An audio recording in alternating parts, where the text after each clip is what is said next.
All right, and then just for the sake of time, we are going to get started. So welcome everyone to the Partnerships for Climate Smart Commodities webinar, where we'll be hearing from several different Climate Smart partner projects. Today specifically, they'll have a crop focus.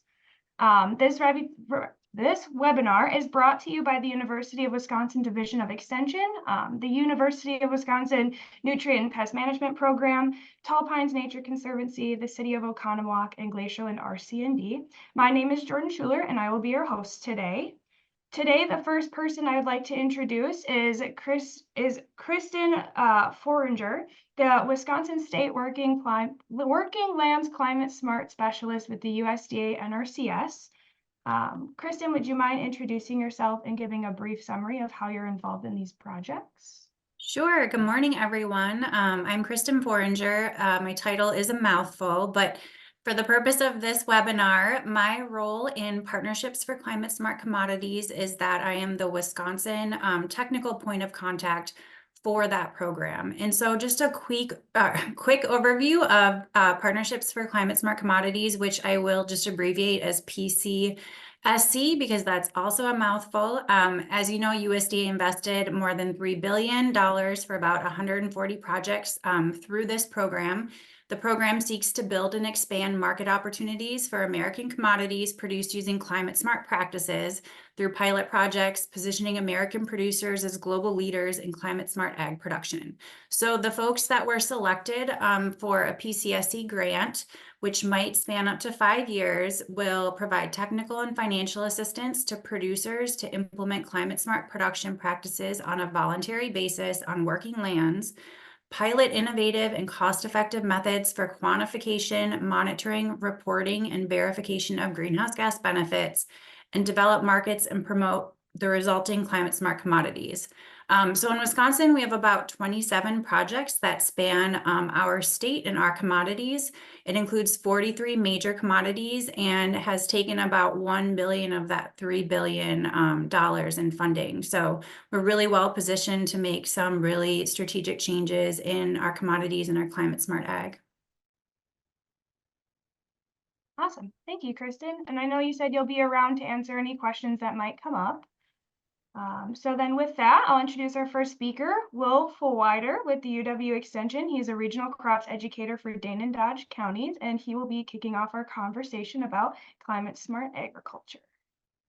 All right. Okay. I'm here to give a bit of an overview about Climate Smart. I'm really going to try and barrel through this because there's a lot of information. We got a lot of speakers today. So I'm going to provide a little bit of the context as to why we're talking about this and how it's evolved, a little bit on the science, give us a little bit of background, and then talk about the opportunities for farmers, which is why a lot of you are all here today. So the context we're talking about from conservation to climate smart agriculture and how it's evolved. Looking at these pictures, we see, your typical pictures that often get pulled up when we talk about conservation agriculture in Wisconsin, because conservation agriculture kind of started in Wisconsin for kind of with regards to soil erosion, the Dust Bowl, and the Coon Valley Watershed Project. So what I'm going to talk about as far as this context is the changing rhetoric with how we talk about the practices, the conservation practices that we know and love, reduced tillage, cover crop, etc. So like I mentioned, these initially started out in Coon Valley in the 1920s, 30s with regards to the Dust Bowl, trying to reduce soil erosion. That was the whole point of this, was to keep soil on the landscape, prevent it from creating these huge scars through the landscape that we saw in that previous picture. And the practices that did that are, like I mentioned, are some of, cover crop, strip cropping, nutrient management planning. So that's with a focus on soil erosion, combating the effects of that, like the Dust Bowl. Now, if we move forward in time, going into the 1970s, 1980s, conservation agriculture is still in use, but this term crops up called sustainable agriculture. Now, this was a little bit of a change. It was taking these ideas and thinking about farming in a more integrated way with protecting the environment as a whole, and also with a focus on the sustainability economically or long-term viability of the farm. So this was first defined by the USDA in 1977, but it really gained traction after being used by the UN in the 1980s. Now, what are the practices that kind of compose sustainable ag? They look pretty similar to the stuff that we were talking about with conservation agriculture. Throw in a little bit of integrated pest management and input reduction as well. Moving forward more in time, we get into this term regenerative agriculture that's being tossed around a lot today. Here, instead of farming in an integrated way, yeah, it's a part of it, or reducing soil erosion, we're really focusing on a goal to build soil health. And this term cropped up in the 1980s through the Rodale Institute, but it was repopularized by our soil health gurus of people like Gabe Brown and Ray Archuleta. So again, these goals are kind of shifting, but the practices that are a part of regenerative agriculture are very similar to what we saw with conservation agriculture in the 1930s through sustainable agriculture, with also the addition of livestock reintegration, I should say, here as well. Now we're coming into kind of more of a modern day. Regenerative, all these terms are still around, but climate smart agriculture decides to make an appearance. And here the focus is on resilience, farm resilience, emission reduction, and storing carbon specifically in our soils. It's first used by the Food and Agriculture Organization of the UN in 2009. It's really been popularized by these climate smart commodities programs that we're talking about today. And climate smart practices are everything that we saw beforehand. So the whole idea of why I'm getting to this is conservation agriculture, those practices are a key component to climate smart agriculture. It's just the practices are remaining largely the same, but the goal of those practices or the focus of these practices are shifting. But why should we care about this, specifically this focus? And there's a couple reasons. One is farm resilience to extreme weather. You know, some of you may have seen these maps up here of Wisconsin that were produced by UW-Madison. The first one talks about the days of temperatures above 90 degrees, the number of days, looking at from 1980 to 2010, and then projecting into the future, 2040 to 2060. We go from, in southern Wisconsin, about 10 days above 90 degrees to more like 45 coming into the future. So that results in crop stress, possibly drought as well. And that, speaking of drought, as we've seen in the past couple of years, it kind of runs contrary to what we are seeing in total changes over time from 1950 to 2019. We see a huge increase in the percentage change in annual precipitation, 20% more precipitation in southern Wisconsin and the southeast region of the state. But that precipitation is not all falling across, you know, in a nice pattern across the whole year when our crops can use it, but is falling more and more into kind of torrential rain patterns. This last graph or last map is showing the number of days with precipitation above 2 inches. And you can see the changes from in southeastern Wisconsin, which is generally the group that we're having today, focusing on from about 10 to 12 days to more like 16 to 18. So rather than having, we're having more precipitation on fewer days, which means that we need to farm in a way that allows us to capture that rainfall in order to be more resilient towards some of the droughts like we've had in the past 2 years. So the climate smart practices, your cover crops, your reduced tillage, etc. You know, from a resilience standpoint, we're improving soil aggregation, which is increasing water infiltration, reducing runoff as well, and improving that water holding capacity so that we can deal with the droughts like we've had for the past couple of years and the torrential rains that we've been getting as well.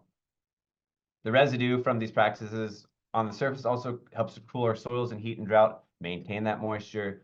Extended crop rotations, another component of farm resilience and climate smart agriculture as well, helps us spread out the risk of crop failure due to this extreme weather as well. And finally, building soil organic matter over the long term, and this component of soil carbon that I'll get back to in a little bit. Not only does it help to increase that soil water holding capacity, but also nutrient holding capacity of our soils and help our crop production systems into the future. So that's the resilience aspect of it.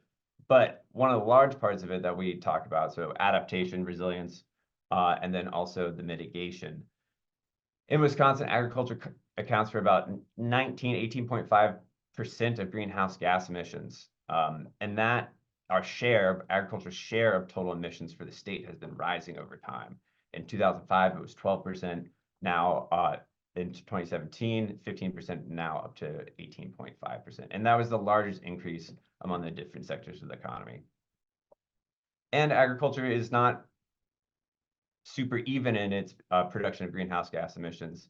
It produces the largest fraction of methane emissions and more than 80% of nitrous oxide emissions. And these are two gases that have a higher warming potential than CO2, especially nitrous oxide, which has a warming potential about 300 times that of carbon dioxide. So a really big factor, and that comes from our soil management, whereas the methane comes more from the livestock sector. So we have this issue of large emissions from agriculture. You know, agriculture is not the largest emitter in the state. It's a share of the pie for sure, but we're also presented with a large opportunity here in agriculture because we deal with soil, and there is more carbon in the soil that is contained in the atmosphere in all of plant biomass on Earth combined. So it's already a big repository of carbon in our terrestrial systems, and it has the potential to continue to build that. In the map we have here, I used what's called Climate Planner, which is a tool from NRCS to look at different conservation practices and their effect on total carbon sequestration or additions to the soil. I just made this map for Wisconsin county by county, looking at it change from conventional tillage to a no-till system and amount of soil carbon that's sequestered annually. And we can see that there's opportunity here, at least using that tool. And so we have the ability to potentially store carbon in our soils, make a difference, which is why we're seeing these opportunities for farmers crop up in the Climate Smart Commodities grants, carbon credits, et cetera. And I'll get to that in a little bit. But we got to talk about the science first. You know, how are these conservation practices actually affecting soil carbon? And as you'll see in a little bit, it's not the clearest picture in the world. And so as we try and think about the effects that these different practices have and how we're paying for them, keeping an idea as to how the science is churning out is important. But let's talk about first, what exactly is soil carbon? I've mentioned it a couple times. Let's get to a definition. Soil carbon, if we take our soil test report, this is just one from the UW lab, and look at our organic matter in this sample, it is about 1.9% organic matter, and a rough estimate is about 50% of that fraction is soil carbon. So the carbon component of organic matter, which has a lot of other elements glommed onto it as well.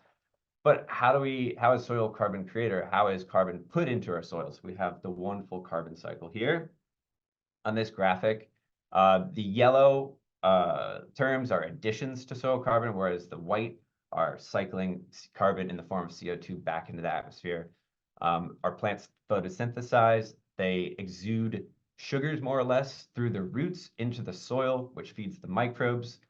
Those microbes die. Their bodies are added in part to this pool of soil carbon. They're also eaten by other microbes who then die, and they're added in part to the soil carbon pool, but they're also breathing. And so the roots are respiring, the plants are breathing, and they're putting some of that carbon that they're taking out of the atmosphere in the form of photosynthesis and putting it back up in the atmosphere. Animals are a part of it too. They're depositing their manure, which is integrated into the soil carbon pool, eaten by microbes as well, and then put it into the CO2 cycle. So it's constantly cycling back and forth with small additions to that soil organic carbon pool. And how we manage our soils also affects this soil carbon. So getting to that aspect of it, when we reduce tillage, or when we do tillage, it breaks apart the soil aggregates, the pieces of soil that, think of it like a ball pit for kids, of soil particles, and in between those soil particles are it's air, it's water, there's also organic matter there. So when we break apart these balls or these aggregates, it's exposing more surface for the microbes to work on that organic matter, to mineralize that organic matter and respire it as CO2, which then reduces the total carbon pool in the soil. So when we do tillage, we're increasing that surface area. It's also putting more oxygen into the system, which feeds these microbes. When we reduce tillage, it's less of that, and it's protecting more of that organic carbon pool. It also reduces erosion, which increases soil erosion, increases those soil carbon losses in the form of runoff and sedimentation. Cover crops also play a role. They keep that soil in place, reducing that erosion, and they're growing when we wouldn't have a crop out there normally. They're pumping more of that carbon dioxide in the form of root exudates and plant matter into the soil, adding to that organic carbon pool, and also feeding the microbes when there's not other things going on, usually in our summer annual cropping systems. So what does that look like when we're thinking about soil carbon? This is a meta study that I'm pulling some of this from. So it's taking information from all these different studies across the United States, looking at how do no-till and cover crops actually affect soil carbon. And so this is from different climates and different soils. And really the capacity of our soils to store soil carbon or our conservation practices is super soil type and climate specific, which is why you see this variation in a switch from intensive till to no-till as far as carbon sequestration in Wisconsin. The darker counties store more, the lighter counties store less. So across the United States, we see that no-till increased soil carbon an average of 8%. This is across different timescales, across different studies, and at different depths. And that's not going from 2% to 10%, an incredible increase. It's going from 2 to 2.16%. So a kind of somewhat marginal increase. And that's evaluated up to the whole soil, a soil profile up to 120 centimeters. What's interesting is that that is not consistent throughout. We see a much larger increase in the top 10%, top 10 centimeters of the soil. It makes sense. When we reduce tillage, we're adding to the upper layers of the soil. That's where a lot of the plant matter is that's where a lot of the roots are. That's where the dead matter is accumulating. So there's much more activity in those upper centimeters of the soil. And so we see the increase there at 22%, but lower down in that 10 to 50 centimeters, we're seeing an average loss of soil carbon. As we're seeing this increased activity over here, up here, additions here, it's using some of that soil organic carbon from down below. Cover crops had a slightly less of an increase in soil carbon, 6%, so that's 2 to 2.12%, and that was evaluated down to 70 centimeters. And this is again from tens and hundreds of studies across the United States, across very many different soil types. So, but the key is that we're seeing some of these changes with depth. And that's really important because we have this gem of a study in Wisconsin called the Wisconsin Integrated Cropping Systems Trials, WICS. These trials have been in place since for about more than 30 years. And they took pretty much a field at Arlington, tilled it, and then put in 6 different cropping systems. And over time, they've kept those cropping systems in place, different rotations within these different replications, all the way from cool season pasture mixes with managed grazing to conventional tillage, continuous corn. And when they evaluated this up to 1 meter in the soil in, I believe it was 1989 when they put in these trials, all the way up to in the last couple of years, looking at that difference in carbon across time, what they saw was that all of these systems actually lost carbon over that time from when they started. The conservation practice and manure, especially our perennial grazing systems or perennial grass systems, lost less than those kind of conventional tillage practices. And what's important is that this is at Arlington on high organic matter soils. They're already not saturated with organic matter, but they have those high levels and high microbial activity as a result. So those additions of carbon are often mineralized pretty quickly and not entering into that soil organic carbon pool. So when you have lower amounts of organic matter, you also have more capacity to build some of that organic matter in these soils. And what's important with this versus, for example, the Comet farm tool is that Comet, which I used to make that map, evaluates around down to about 30 centimeters in the soil, maybe a little bit more. They're adding more and more modeling to push that deeper. But and we're looking at a meter down here in the WICS trials. And from what I talked about before, we often see additions in the upper centimeters of the soil and losses later further down below. So that's really important to keep in mind we need to evaluate larger portions of the soil profile in order to really grasp are we storing carbon or are we losing less compared to other systems?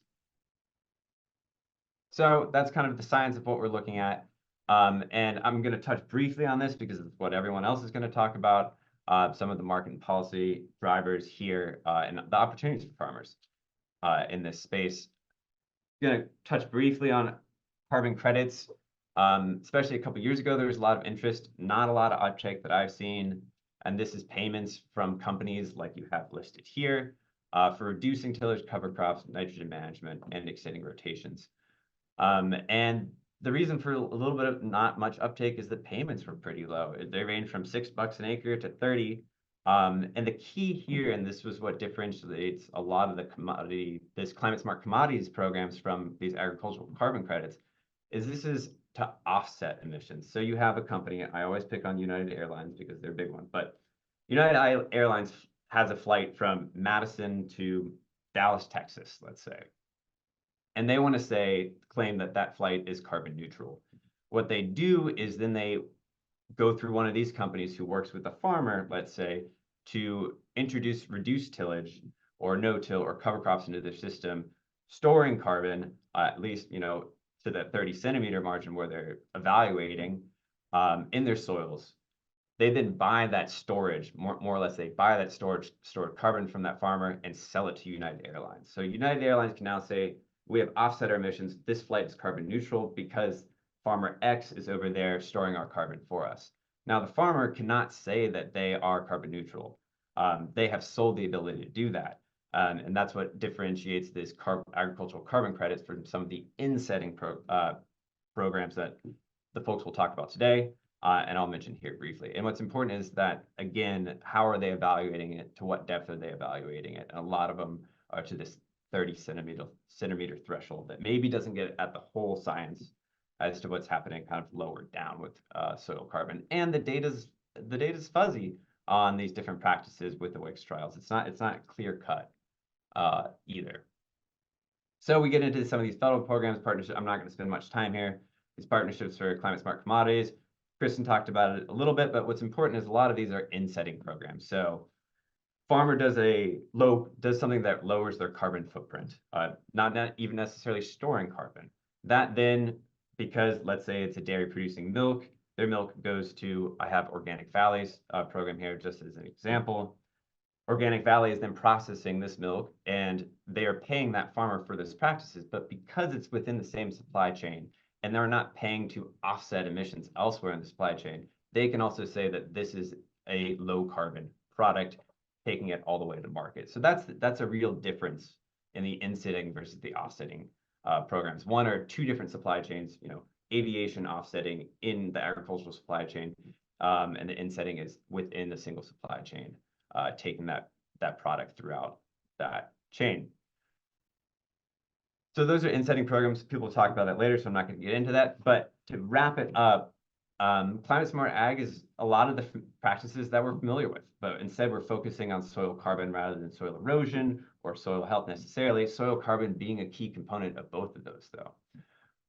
And we're looking at it from both a adaptation or farm resilience standpoint in addition to the mitigation. But right now the market driver is for a lot of that mitigation for those low carbon or carbon sequestration aspects of it. Like I mentioned, the science is a little bit uneven. It varies widely by soil and climate and depth. And so that's important to keep in mind as we look at some of these programs. But even in this kind of context of uneven science, the market pushes there. There's billions of dollars for these grants. There's those agricultural carbon credit companies out there trying to sign up farmers. And amidst all of this, there will be further adoption of climate smart practices. But what's important is, are they storing carbon? Are they losing less carbon? Yes, maybe, I don't know. The science is uneven, like I said, but these practices, as we know from conservation agriculture, sustainable ag, regenerative ag, is that these practices have widespread benefits in our annual cropping systems beyond just the carbon aspect of it. They have benefits to our soil health, our water quality, beyond just the climate change mitigation aspect of it. So that's a really important aspect to keep in mind as we move forward. Thank you. And here is my contact info. If you have any questions about any of this stuff, feel free to reach out. Back to you, Jordan. Awesome. Thank you for that insight, Will, and kicking off this webinar. Next, I would like to invite Dan Yeoman with the Soil and Water Outcomes Fund to share about their Midwest Climate Smart Commodity program. Dan, whenever you're ready to share your screen. Great. Okay. All right. Are we looking good? We are looking good. All right. Well, thank you, Jordan. Thanks for having us. My name is Dan Yeoman. I co-lead the Soil and Water Outcomes Fund. We're based out of Iowa, and we've been doing this work since 2019, helping farmers through financial incentives and agronomy support to adopt and sustain new conservation practices that have a measurable and verifiable impact on the environment. We actually started out as a water quality program. And then we had a number of those folks that Will mentioned, a lot of these corporations saying, hey, some of those practices that you're doing for water quality also have some benefits on the greenhouse gas side within our supply chains. And so we were able to stack those two benefits together to get to a farmer payment that our board said, hey, this is what needs to be happening in terms of farmer payments to really help farmers offset the cost of implementing and sustaining some of these practices. So over the last couple of years, again, we've been in over several 100,000 acres. Our average payment last year was $33 per acre for those environmental benefits. I think a key thing is we're part of the Iowa Soybean Association, so we're a subsidiary of ISA, and our board is farmers. So we report to 22 farmers who make sure everything we do is thinking about conservation, financial incentives, programs through the farmer lens, and how to make that process easier, more transparent, and of course, meaningful in terms of the financial incentives. We are an outcomes-based program. So there may be talk of, hey, practices, you get paid for doing certain practices. What we do is we measure the environmental outcomes from those practices, and that determines the farmer payment. We do that for a couple of reasons. One is a lot of our partners, they are seeking those environmental outcomes, whether it's reducing their carbon footprint from sourcing commodities in a certain area to even USDA through the Climate Smart program, which is looking to create a market for climate smart practices and reductions in greenhouse gas reductions or removals. And how that works is we'll work with producers to evaluate what practices they're interested in implementing, and we'll take that data and run them through environmental models supported by the USDA. So it's Comet Farms, which Will mentioned on the greenhouse gas side. We also use the GREET model for fuel emission reductions, which is used in the biofuels area. We have a large partnership with USDA through the Climate Smart program. It was a $95 million grant to cover the Midwest, encourage market development for climate smart commodities. That funding was matched by about $65 million from a number of different corporations who are working in Wisconsin and other Midwest states sourcing commodities and who have these supply chain GHG reduction goals. Our goal is 3.5 million acres over the 5-year program. We got a good start last year. We were at about 350,000 acres in 2023, and enrollment has kicked off here for 2024. And I'll also mention that last point. So we also have a number of private sector only programs. So if folks are participating already with USDA programs through EQIP or other programs, they can still work with Soil and Water Outcomes Fund through these private sector only programs. Some characteristics of our program, 1-year contracts. This has been really important and something that producers have always told us, hey, things change. We need the flexibility of a 1-year contract. And so that's a key part of our program. So farmers, when they do enroll, it's an annual contract, but they have the option to re-enroll every year. And we really hope that farmers will re-enroll every year to see the benefits of those practices. We had a 92% re-enrollment rate last year, which is great. And we're looking to increase that this year. There's no restrictions in terms of minimums or maximums. So I know some federal programs have some caps depending on the state, but we heard that we want to make it as easy to participate as possible. So no minimum or maximum acres needed to participate. We provide half of the payment after you sign a contract. So that's also important. So producers have some dollars to go purchase cover crop seeds or implement the practices that they've signed up to do. The other half of that payment is paid after verification, which typically happens this time of year. In fact, we have a team out there doing field visits right now across the Midwest. We also have a network of agronomists and field reps who are there to help the farmer through the enrollment process, gather the necessary data to run through these environmental models, be there if something changes in your operation and a change needs to happen in the contract, or just provide some guidance and run some scenarios on, if I do this practice, what will my outcomes be? What will my payment be? What have you seen in other areas? So it's important. That team plays a big role in that in the farmer relationship. I mentioned transparency. This whole carbon market can be a black box. And so when we started in 2019, we said that everything has to be transparent, from farmer payments, how those are calculated, what data is needed, what we do with that data. So all of that is a key part of what we do. And all of that information is provided to the farmers as well. So we have a farmer enrollment platform. They can see all of their outcomes, all of their acres, all of their information. They can even compare their data or their outcomes to other farmers in the area to see, what are other folks doing? What are they seeing in terms of their outcomes? So transparency, of course, is very important. And one other thing is, as part of the Iowa Soybean Association, we don't have any other relationship with farmers. Conservation is what we do. So there's no requirements to buy products or enroll in other programs. Everything is about trying to help farmers with adopt and sustain these practices. This is a list of some of our partners that we work with today. A number of these are part of that Climate Smart grant program that contributed to that other $65 million match for USDA. And many of these companies are sourcing commodities in Wisconsin, are interested in how can they reduce their GHG footprint from those commodities they're sourcing within Wisconsin, whether it's on the dairy side or on the corn or the soybean side. This is our current enrollment area. So Wisconsin is very much right in the middle there. So if you went today to our website or reached out to us, you could enroll today in the program. Enrollment is open. And this area started out in 2019 as a small area in Iowa, has been growing every year. So as interest and demand grows on the farmer side and then also on our partner side, we've been able to grow. So that's exciting.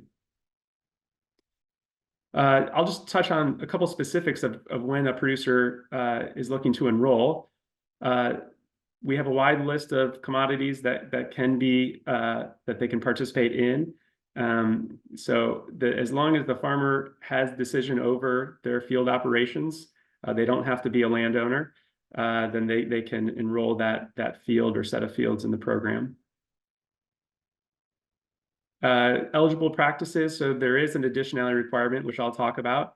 Most common practices that producers are interested is reducing some type of tillage, adding cover crops. We do have folks looking to maybe add in alfalfa or another crop to the rotation, and then maybe reduce their nitrogen if possible in combination with some of these other practices. So it's really up to the producer what's best for them. What are they looking to do? Are they looking to scale certain practices, looking to try out new practices, or try out combinations of practices? And it really can be anywhere in the rotation. So if there's opportunity somewhere in the future part of the rotation, that would make a producer eligible for the program. So I mentioned additionality. That's a requirement from a lot of our partners on the corporation side, but also USDA through the Climate Smart program to add some new practice across the rotation. So we have a number of folks that say, hey, I'm already doing a lot of these practices, but there's an opportunity to work with our field reps, say, have you considered maybe something in this part of the rotation, or here's what we're seeing in other areas where folks are adding a new practice somewhere in the rotation to be eligible for the program and generate some more environmental outcomes.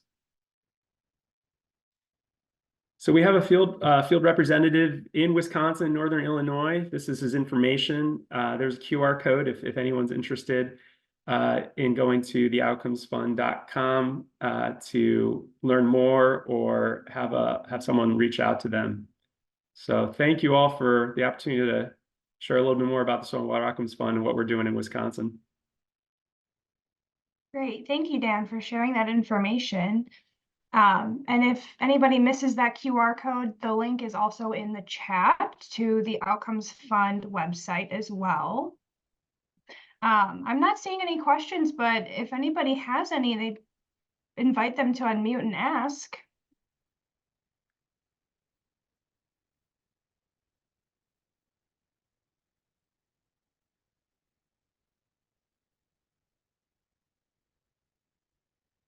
All right, I'm not seeing any.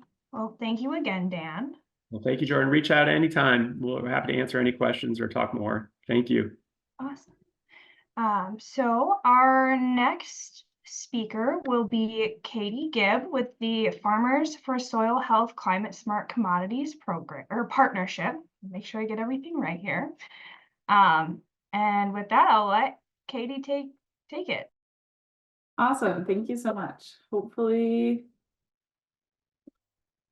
looking good on screen share. Slides are looking great. Great.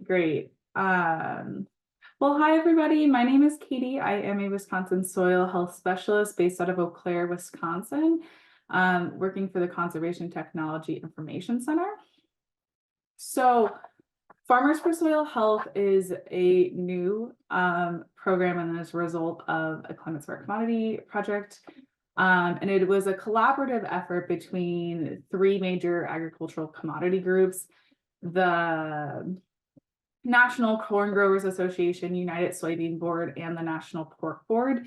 They actually started Farmers for Soil Health to work on sustainable efforts, and then applied for a Climate Smart Commodity grant and received funding in partnership with the National Fish and Wildlife Foundation. There's a lot of partners on this grant, so it gets a little bit complicated, but those three commodity organizations kicked off the initiative.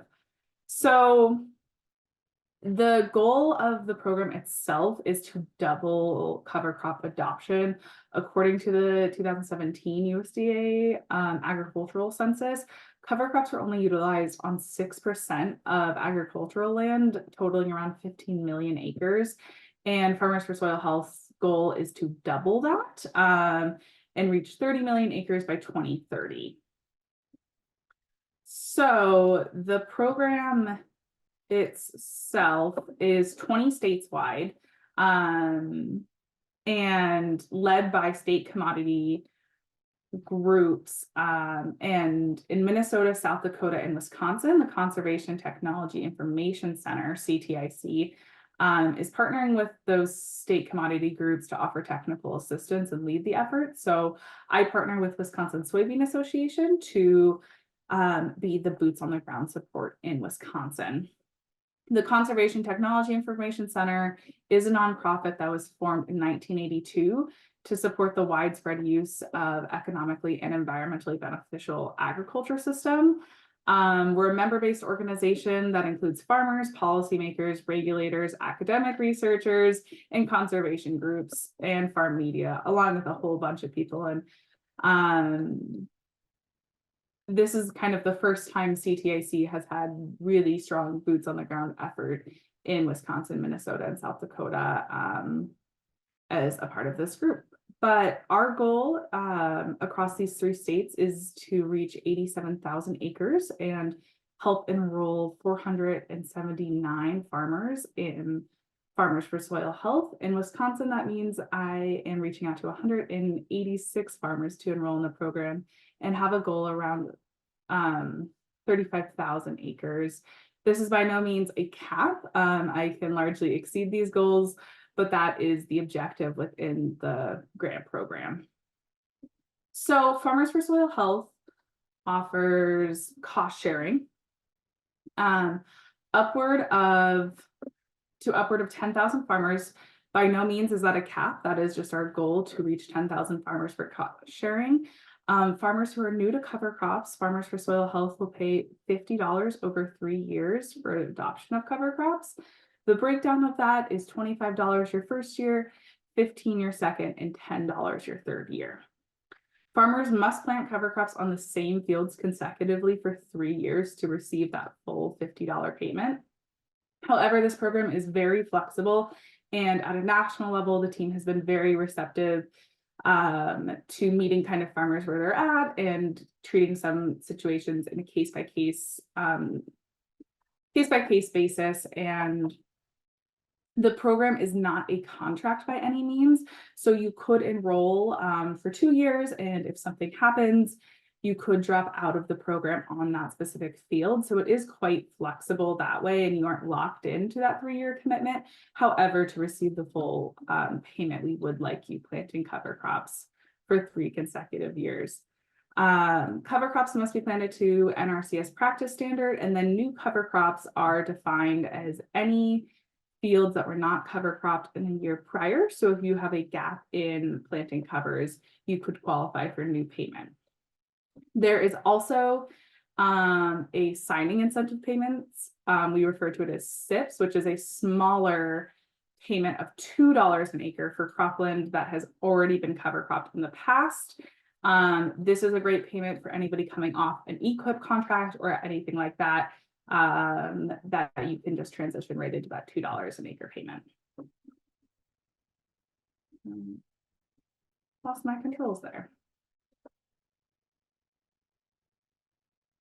So the program itself is designed to be incredibly simple and straightforward for farmers to enroll. For farmers to enroll, they can self-enroll or reach out to me and I can come out to the farm and help enroll farmers, but you'll need your mailing address and then your farm track and field numbers from the FSA office, and then a taxpayer identification number, so either an EIN or a social security number to enroll. And once you have those things, you can easily log into the system. You will select the fields you'd like to enroll from a mapping system. You'll give that field a name, give us some details about the cover crops you're planning to plant, and any type of tillage you are doing. Tillage does not impact eligibility. We just like to know what's going on. And then let us know if it's a new or an existing cover crop. And then simply hit enroll and you are all set for the program. Later, Farmers for Soil Health will be reaching out with some documentation. This is a subsidiary print and a W-9 to make sure you receive payment. So pretty straightforward on the administrative side. And then enrollment is continuous with an annual cutoff date. So actually last Friday was the cutoff date for 2023. And then looking ahead to 2024 enrollment is now open and will be open until February 28th, 2025. So it is really flexible with that timeline. If you already have covers in the ground, we can still cost share them, which is nice. And then kind of an example timeline of from cutoff date to payment, what that will look like. So all the verification is done by satellite and then farmer certified. So last Friday, DTN, our tech partner on the project, started using satellite imagery to verify cover crop plantings. And then April 1st, farmers will be notified of their verification status. If for some reason farmers were not verified, national team or I will reach out to them and just say, hey, can you send us a picture of your cover crops, a seed receipt, a germination test, and kind of work with farmers that way. And then farmers will receive payment by April 30th.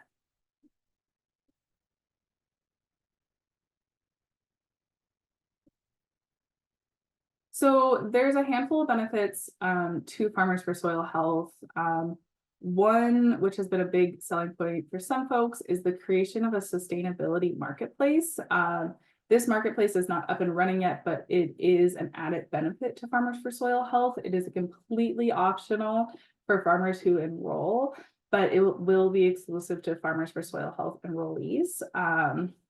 So the sustainability marketplace is designed for producers to sell their commodities and for buyers to source regenerative agricultural products. So farmers can upload any sustainable practices they're doing on their operations, and buyers can actually shop those specific practices. So a nice added benefit. It's a little bit hard to talk about not knowing what it will look like right now, but something to keep an eye out for. The other exciting thing that is exclusive to Wisconsin, Minnesota, and South Dakota is that CTIC received additional funding to hire 9 cover crop coaches. So these coaches are strategically placed around the state and are there for any additional technical assistance, and kind of there to help our soil health specialists cover the whole state as well. So each coach has budgeted around 6 hours of coaching and farm visits per farmer to help with planter setup, planting dates, seed selection, just about anything under the sun in your operation. And that is completely free coaching there. So great opportunity there. And then before I wrap up today, I did want to share this. This Thursday will be the last winter session of a cover crop cocktail hour that has been going on with Farmers for Soil Health. It's a group around 15 to 25 farmers that meet every other Thursday and talk about their cover crop operations from all over the state. Last week, we had an avocado farmer from California talking about introducing cover crops into their rotation. So it's just been a great peer-to-peer network. And the last winter session is this Thursday. So if anybody's interested, please let me know. You could scan the QR code or get in touch with me and I can make sure you get registered. But with that, if anybody has any questions, please feel free to reach out to me in the contact information there or throw anything in the chat. Thank you. Great, thank you, Katie. So I did have a quick question. Yeah. Are there specific requirements for the type of cover crop planted? No, just that you would meet that NRCS practice standard in your cover crop planting. Awesome. And then there is one question from Josh in the chat. And his question is, has your group discussed adjusting the rate higher per acre for existing cover crop acres? Yeah, that is a great question. And something I would definitely agree with. That $2 payment doesn't make quite a big impact, but that rate was preset at a national level, along with that descending cost share payment. Oh, well, thank you for sharing. There are no other questions in the chat, but if anybody has any, while Katie's on, otherwise, yeah, somebody just asked about stacking with equip, which is a great question. Farmers for Soil Health cannot stack with any federal cover crop cost share dollars. And I know soil and water outcomes is slightly different. So Yeah, good question. Actually, no Climate Smart program can stack with other USDA programs. So same with Soil and Water Outcomes Fund. We do have non-Climate Smart programs that are private sector only that can be stacked with EQIP. So if folks are in EQIP, we can enroll them not in the Climate Smart program, but in a private sector only program. But yeah, any Climate Smart program that is taking USDA funds, as USDA would say, it can't double dip. is it correct for me to say that they can stack if it's state funding, if it's county funded cost sharing? I'm seeing a head nod, yeah. yes, it kind of depends on a case-by-case basis. Largely when I've been enrolling farmers at a county level, we're reaching out to the county conservationist to get clarification, and it has been county by county if they can stack. From a Farmers for Soil Health standpoint, we can stack with any funds that are not federally sourced. So usually the issue comes at like a county level or an issue with a private fund that doesn't allow stacking. Okay. One other question popped in here about stacking as well, with DAC cap funding. Would that be the same kind of rule? Yeah, so we have been able to stack with watershed dollars through DAC cap groups for those producer-led groups.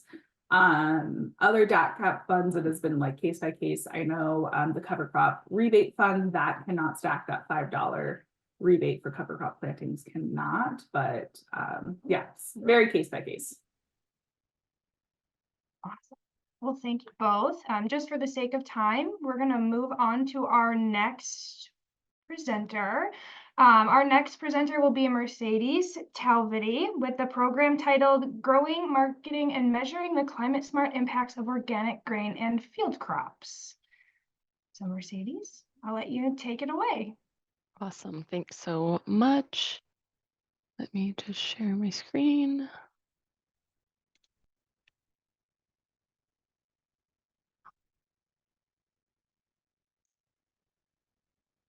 All right, can everybody see that? We can, but you're not in presenter. Perfect. Awesome. Well, my name is Mercedes. I'm the Climate and Conservation Program Manager for Marbleseed out of Wisconsin. Our partners on this project are the Michael Fields Agriculture Institute, Tennessee State University, OFA, and then OFARM. So we're super grateful for all the work that they're putting into this project as well. So I just want to highlight them and all the work that they're doing to contribute to this project. So really similar to all the projects that we've heard so far, is that the project goals are to incentivize and increase practice adoption for climate smart agriculture.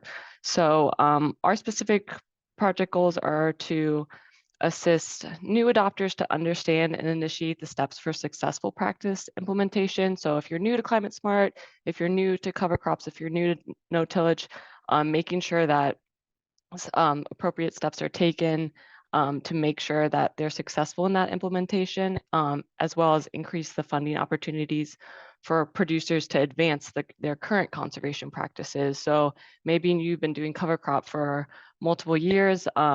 Now you kind of want to step it up and try something new or expand that.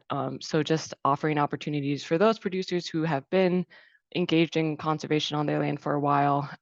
So just giving them a chance and funding to do those things. We're also monitoring and verifying the impacts of climate smart agriculture, which is the same thing everybody else is doing. We're using soil samples and producer experiences to understand these impacts to the soil and to farm resilience. So are the steps we're taking and the funds we're implementing toward conservation, are they working for the farmer?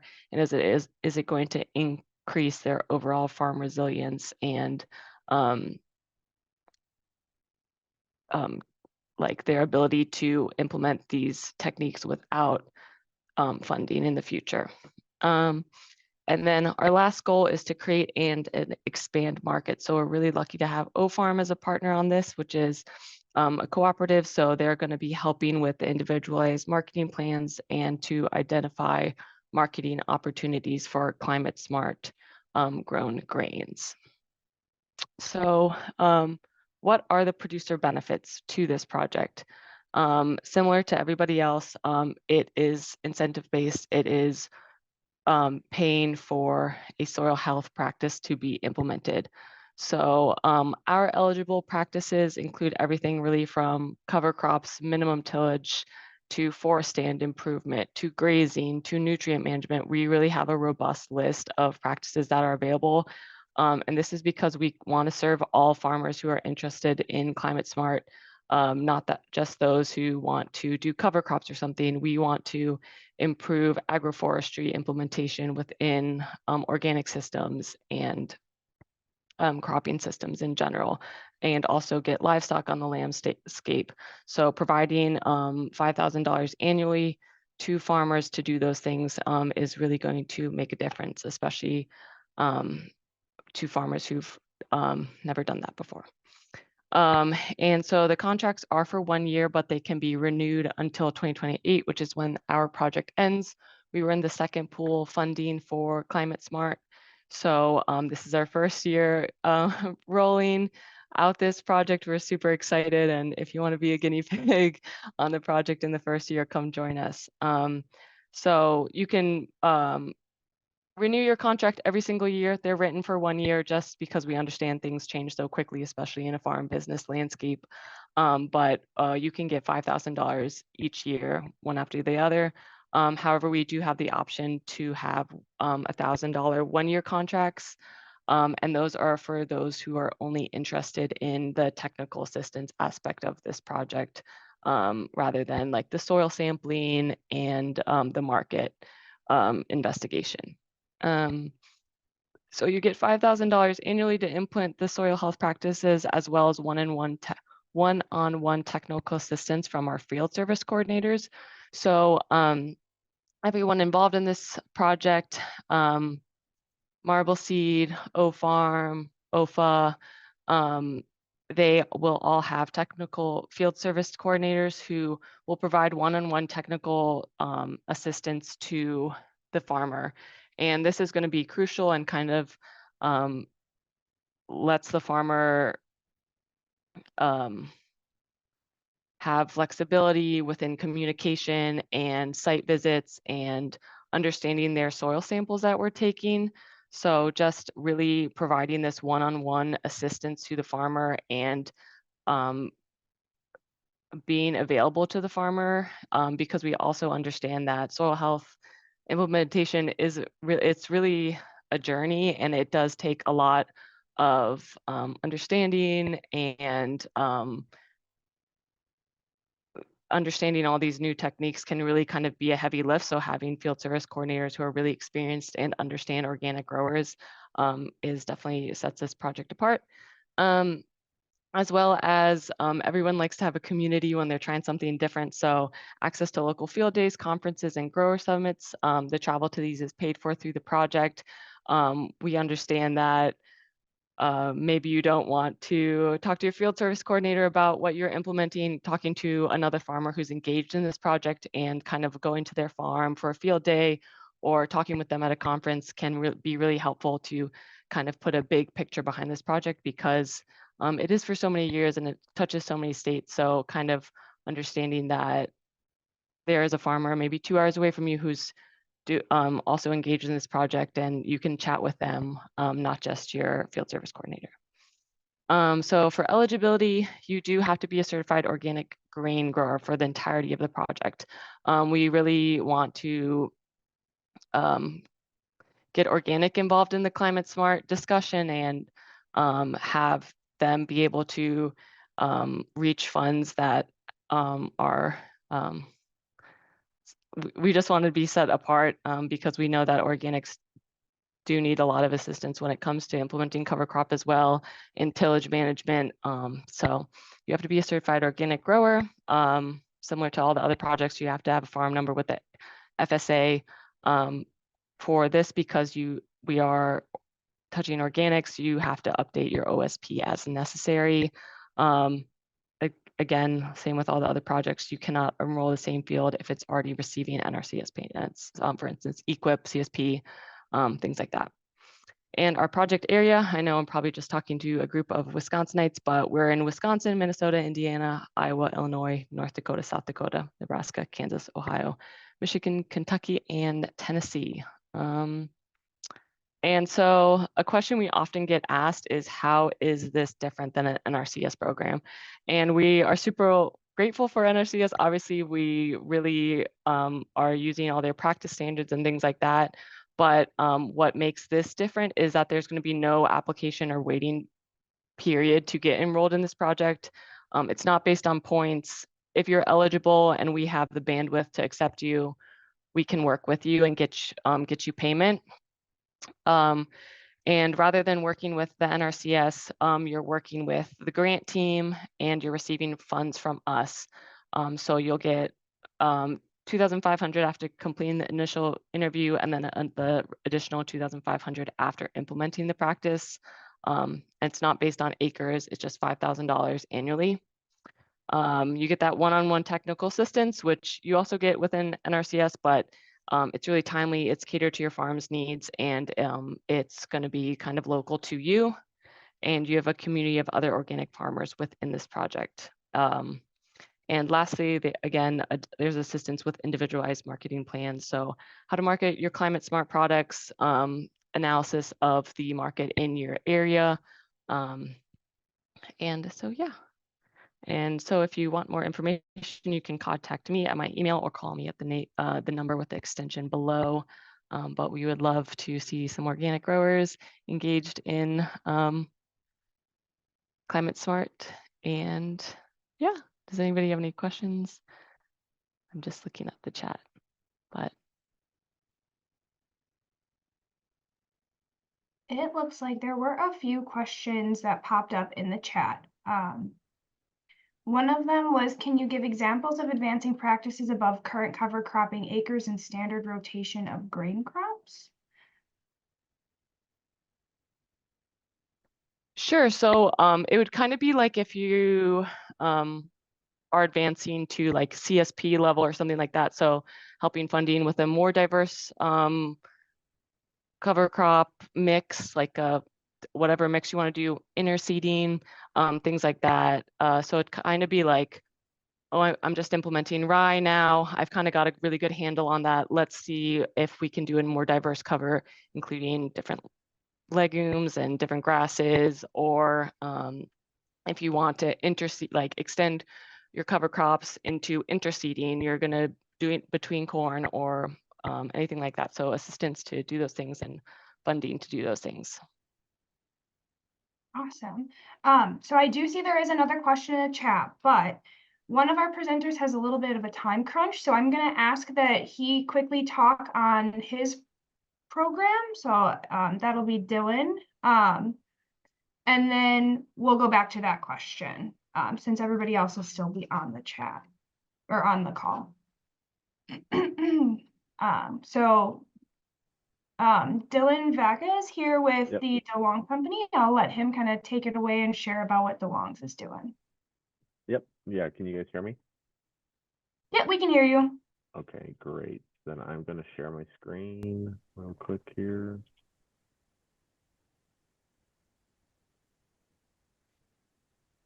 Okay, so you can see my screen now too as well, right? Looks great. Okay, awesome. So, yeah, my name is Dylan. I'm with the DeLong Company. I guess a little quick, short background into DeLong Company. If you're unaware, we are an agribusiness. We're a grain aggregator. We have 38 locations across Wisconsin, Illinois, a few facilities out in New York, some one-off facilities in Ohio, Kansas, Nebraska, but the bulk majority of our locations are in Wisconsin and Illinois. And when I say locations, we have basically, bins and grain elevators, but we do have agronomy divisions and, bulk seed and different type of, business elements to the DeLong Company that kind of helps us make this program successful. So, regarding the Climate Smart Commodities grant, we did win a Climate Smart Commodities grant for $40 million through 5 years. And I'll just kind of run through some of the information about our program. And everything I'm talking about here is yes, it's the Climate Smart Commodities grant, but we're branding it and calling our own program Grown Climate Smart. So about us, again, we're really just focused on sustainability here. Thinking about our team, we have 3 people that essentially work on this every day. And obviously the DeLong Company has a little over 400 employees total. So we have enough resources, whether it comes to, the grain buyers, or it could be the agronomists, to make this program successful. But these are the 3 people that are essentially working on it every day. I really handle most of the marketing and the branding of it and working on partnerships and collaborations. We have David, who, essentially works on all the documentation of it. And then Matt Woods, who kind of heads up the business development side of it. And, the other, fine details of the day-to-day. Similar to other programs shared today, I won't try to talk about this because, as we've all realized, we're all following the same, rules as far as when it comes to NRCS guidelines. Obviously, all these practices result in a measurable carbon reduction. And, obviously, at some point, it has to be traceable in the supply chain. So that's very similar to other CSC grants and programs. Our program specifically is really on 4 different practices. So depending on if a grower is doing these 4 practices, we can give them per acre incentives. So cover crops, reduced or no-till, nutrient management plans, windbreaks. A grower is able to stack these incentives and the practices themselves. So it's been really great to see, growers take advantage of that. Our next slide here, kind of talking about the per acre incentives and the breakdown and kind of the steps. We try to make it as easy as possible for growers to get enrolled. That's a huge thing that, not obviously no one wants to do more paperwork. No one wants to go out and, make this be too labor somewhere. It's not worth the time. So to go along with the simplicity of enrolling, we have these per acre incentives. As you can see here, cover crops are at $55 an acre, reducer no-till at 15, nutrient management plans at 19, windbreaks at 20, and we do have a really nice small underserved or specialty grower that adds an additional $5 onto an acre. That could be something as, someone's organic. If someone has, falls under a category of less than, $350,000 of gross annual income, they're classified as a small grower. So there's a lot of different ways that, we can work with you here and get you incentive on the practices that you're doing. And again, our program a little different than other ones previously mentioned or talked about. You could be a grower that's just now starting to do cover crops and get that $55 an acre, or you can be doing cover crops for 10, 15, 20 years, like a lot of our growers, and still get that full $55 an acre. So that's been really nice to, get growers a good amount of money from that. Kind of talking about our growers, our program is available in 11 different states. Last year, we were able to enroll growers in 7 different states. So, thinking about the practice participation, it's been really great to see 59% of our program and our growers are doing cover crops, but obviously we want to keep doing that. Obviously the reducer no-till is great at 91%. What I really think is a key point here is that growers are doing 2 or more practices. 70% of them are doing that, are doing 2 practices, are stacking the incentives on top of each other. So we have a good handful of growers that are getting $70 an acre just by doing a no-till or a reduced till, while also doing cover crops. So that's been really rewarding to see some of the growers that have never been able to get incentives because it's only, other programs are for new practices. Ours have been able to get incentives if they've been doing it for a long time. So that's been awesome to see. Thinking about kind of the commodities that we took in, obviously being in the Midwest and primarily in Wisconsin, Illinois, there's only so many commodities, at scale. But that doesn't mean that we're just, trying to limit ourselves to just these 3. But that's what we took out in 2023. So what we accomplished in 2023, 170 plus growers, over 235,000 acres. We sent out over $6.3 million of incentives directly to growers. And then kind of the second part of that is building and developing a brand, that's recognized by consumers. So we're really excited about some of the partnerships and collaborations we're doing with products out there. This one's kind of touching on, what we accomplished as far as the co-branding partnerships. We found a really great niche with distilleries. So we're working with a number of distilleries, and these are 3 specific cases, but we have a handful or 2 more distilleries that are taking on our label that are utilizing Climate Smart grain. And it's really cool to see, some of these products. Yes, they're distilleries, but these distilleries have, distribution themselves. So, if you go into a Walmart, in Wisconsin, if you go into a Binny's in Illinois, you're going to see products that have our Grown Climate Smart logo on the label or on the bottle via a sticker. And, we have distilleries in Wisconsin, Illinois, Michigan. We just announced one yesterday in Nebraska. So we're making really good, headway in the consumer market. I always say it's, there's worse things to be working on than, working with distilleries. It's always fun, of course, but look for new products and new, markets when it comes to chips, when it comes to, other things that utilize these Climate Smart Commodities grains directly originating from this program. So that's really exciting. And that's part of building and developing a market, is that we realize that, we can only do so much when it comes to working with our corporate buyers and being on the back end of things.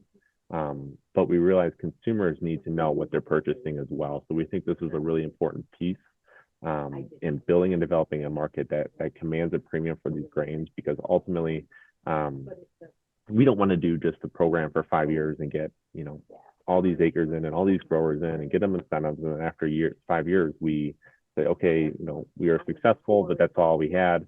And we move on. The goal here is to continue passing that premium down to growers, so that after the funding runs out, we have a sustainable brand and program in place that keeps paying growers for doing the right practices. So we're really excited about that. And like I said, we have a good amount of other partnerships, going to be onboarded here in 2024, and we're going to promote those as well. So keep a lookout for that. I think kind of these last slides are just some of our strategic business partners, a whole different bunch of partners when it comes to, different organizations, different, ingredient companies like Ingredion, tea salons, distilleries. It's really interesting to work with different, markets and customers, obviously working with ethanol plants to build a market in that space as well. So we're really excited about it. I think those are all the slides I had. I can kind of just talk to you about, we started enrolling, for 2024, probably 3 or 4 weeks ago, and we filled up our program within 3 or 4 days. And it's been really awesome to see that more and more growers are becoming aware of our program and signing up and looking for opportunities like this. So, last year we did, a little over 6.3 million. I think this year we're on track to do a little over $10 million of direct incentives on over 400,000 acres. So we're really excited about where our program's going, and we're really excited about groups like this that come together and talk about these programs and talking about how we can maximize revenue and different revenue streams for growers. So that's kind of our background and what our program's about. And yeah, I appreciate the opportunity to talk. And I do see a question that just came through. Do the commodities produced on the enrolled acres all go to DeLong? So yes, that's definitely a part of this, is that any acres enrolled in our program, the grain from those acres does need to be marketed through or go to a DeLong facility. That's an elevator, obviously. And that's really goes back to the traceability of it and building and developing a market, right? Is that we would not necessarily want to incentivize a grower and then we don't know where that grain ends up. So knowing that we have X amount of bushels that come through, given our Grown Climate Smart CSC program, we can market those specific bushels. It's having sustainability elements to it. And again, that's how we kind of build a market for that. Great, thank you for sharing, Dylan. I did have one question. If farmers are interested, since this year enrollment is full, are you taking a waiting list, or is it just a first come, first serve when it opens next year? Yeah, great question. So we are essentially putting people on a wait list for this year. I will say that our program is first come, first serve on funding. So a grower that's enrolled this year or a grower that was enrolled last year, they weren't necessarily there's no priority list. So it's really first come, first serve. So we still do, encourage people to apply for our program.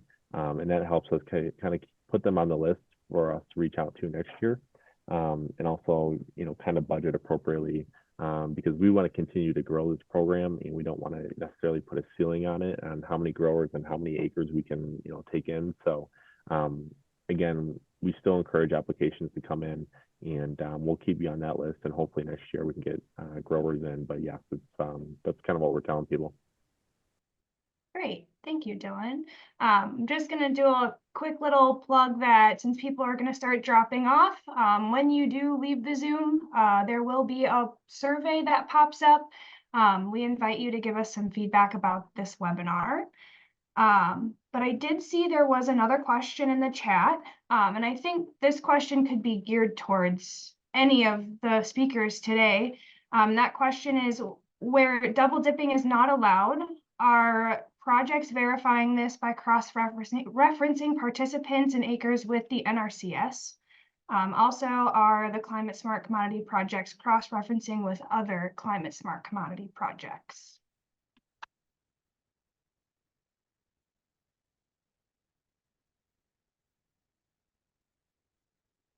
Great. Well, Jordan, I can answer from Soil and Water Outcomes Fund. We have to provide a lot of data back to USDA, including field boundaries. And my understanding is they are cross-referencing those across different Climate Smart programs and other NRCS programs. So, for example, RCPP or other programs to confirm there's no duplication there. Yeah, I can kind of talk about our Growing Climate Smart program. I know we're doing a number of checks and balances, enrolling growers, speaking with local NRCS offices, FSA offices, and making sure that, anyone that's enrolled in other programs, something like CSP or EQIP or other CSP programs, we're making sure that they're not double dipping as well. And I know that's a big part of our program is because, we don't want to have it come up that someone's getting double dipped acres and you have to get a clawback on that money. So I'm always glad to hear that other programs are doing it the right way as well and doing the research to figure out that, growers aren't double dipping.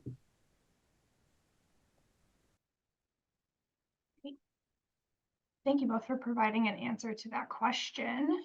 And it looks like Will is providing some resources to a previous question in the chat, which was asking about why we see carbon losses in the first 1 to 2 foot range of the soil, and the differences between low organic matter and non-agronomic systems. Are there any other questions that people have? I'd invite anybody to unmute and ask at this time.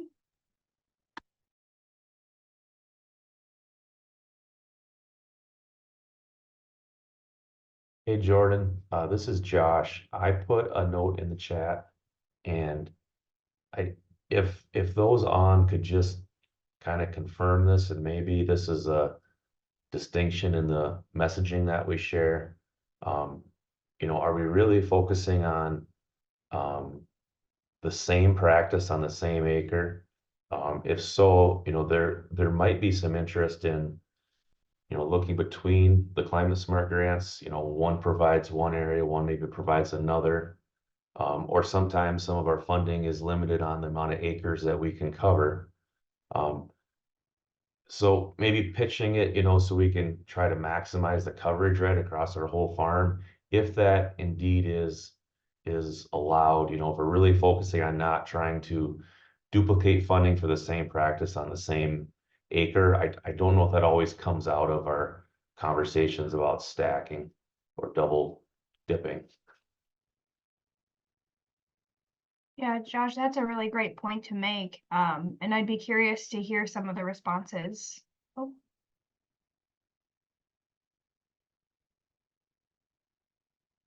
Ooh. All right, I think Kristen threw some information in a chat from her frequently asked questions regarding the Climate Smart Commodity Partners. Yeah, that wasn't meant to directly address the previous question, but I think this will help outline some of the questions about how do you know if you're double dipping and things like that, and the role that the states have, so the FSA and the NRCS offices in the programs and assisting the Partnerships for Climate Smart Commodities grant awardees. So if there's more questions on this, I'm happy to answer them, but just for a reference. Great, thank you for providing that.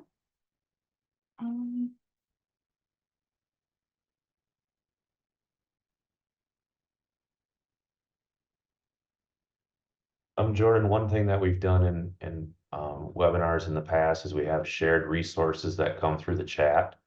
So I think that's something we could probably do with this group that joined today, and try to keep those resources connected with the messages that we shared. Absolutely. I do think we will be sending out contact information for all of the speakers today, and then whatever other resources they are willing to provide to answer any questions that might arise. Otherwise, if there are no other topics of questions or discussion, we can start wrapping up. And so again, thank you to all the speakers.